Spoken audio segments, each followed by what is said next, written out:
মধ্যপ্রাচ্যে অস্থিরতা আর আমদানিতে অনিশ্চয়তার খবরে রাজধানীর জ্বালানি বাজারে অস্থিরতা যেন থামছেই না।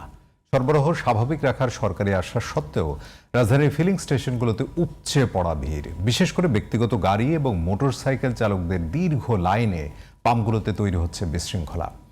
পাম্প কর্তৃপক্ষের দাবি, প্রয়োজনের অতিরিক্ত তেল মজুদের হিড়িকেই তৈরি হয়েছে এই কৃত্রিম সংকট। রাজধানীর বিভিন্ন পাম্প ঘুরে আরও জানাচ্ছেন হাবিবুর রহমান রাজ। সকাল গড়িয়ে দুপুর, দুপুর গড়িয়ে বিকেল, ঘড়ির কাঁটা ঘুরলেও নড়ছে না তেলের পাম্পে অপেক্ষমান যানবাহনের চাকা। মধ্যপ্রাচ্যে 2 সপ্তাহের যুদ্ধবিরতি কার্যকর হলেও দেশে ভোগান্তির এ চিত্র আছে আগের মতোই। রাজধানীর সব পাম্পে জ্বালানির জন্য চালকদের অপেক্ষা করতে হচ্ছে ঘন্টার পর ঘন্টা। এত কিছুর পর তেল মিললেও তা চাহিদার তুলনায় যৎসামান্য। এতে চরম ক্ষুব্ধ আর হতাশ সাধারণ চালকরা। এই সিরিয়ালে আসলে এই করা রোদ্রে আসলে কি করবো বলার আসলে ভাষা নাই, খুবই কষ্ট হচ্ছে। তাপদাহটা আছে তো একটু কষ্ট হচ্ছে।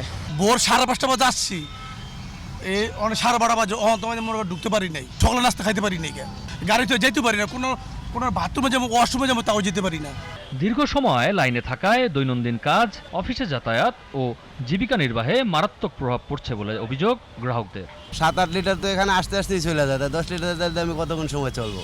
1500-2000 টাকার দেয়, তো আবার পাম্পে আসতে আসতে আরও 500 টাকার চলে যায়।